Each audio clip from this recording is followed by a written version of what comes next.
అజీర్ణాన్ని నివారించడంలో అల్లం ఎఫెక్టివ్గా పనిచేస్తుంది. అలాగే ఇతర పొట్టలోని సమస్యలన్నిటికీ అల్లం చక్కటి పరిష్కారం. కానీ మీకు తెలుసా, అల్లం దగ్గుని నేచురల్ గా నివారిస్తుందని. మన పూర్వీకులు దగ్గు నివారించడానికి అల్లం ఉప్పు కలిపి తీసుకునే వాళ్ళట.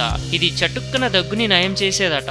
కాబట్టి ఇకపై మీరు ఎప్పుడైనా దగ్గుతో బాధపడితే వెంటనే అల్లం ఉప్పు కలిపి తీసుకుంటే ఈ ఎఫెక్టివ్ రెమెడీ వెంటనే దగ్గు నుంచి రిలాక్సేషన్ ని ఇస్తుంది. అల్లంలో శ్వాస సంబంధిత సమస్యలు నివారించే గుణాలుంటాయి. అలాగే అల్లంలో యాంటీ ఆక్సిడెంట్స్ ఉండడం వల్ల గొంతులో శ్వాసనాళాల్లో ఉన్న టాక్సిన్స్ ని తొలగిస్తాయి. అలా దగ్గు నుంచి ఉపశమనం పొందవచ్చు. అలాగే అలర్జీలను నివారిస్తుంది. ఆస్తమా, బ్రోంకైటిస్ దగ్గుని నివారిస్తుంది. ఎలా ఉపయోగించాలి?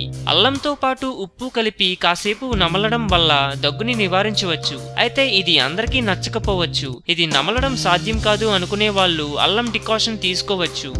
అల్లం సాల్ట్. ముందుగా అల్లంను పొట్టు తీసి దానిపై ఉప్పు చల్లుకోవాలి. ఇప్పుడు దాన్ని నములుతూ రసం మింగేయాలి. కాస్త ఘాటుగా ఉంటుంది, నమలడం కష్టంగా ఉంటుంది. ఈ అల్లం సాల్ట్ మొత్తం తీసుకున్న తర్వాత కొద్దిగా తేనె తీసుకుంటే ఈ ఘాటు తగ్గుతుంది.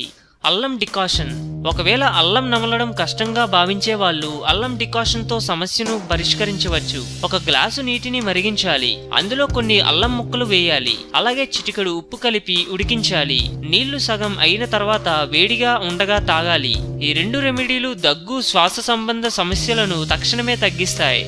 ఆరోగ్యమే మహాభాగ్యం అన్నారు పెద్దలు. సో మేము పెట్టే అప్డేట్స్ ని రోజు ఫాలో అవుతూ మీ ఆరోగ్యాన్ని కాపాడుకోండి. మీకేమైనా టిప్స్ తెలిస్తే కామెంట్ లో పోస్ట్ చేయండి. చివరిగా సబ్స్క్రైబ్ చేయడం మాత్రం మర్చిపోకండి.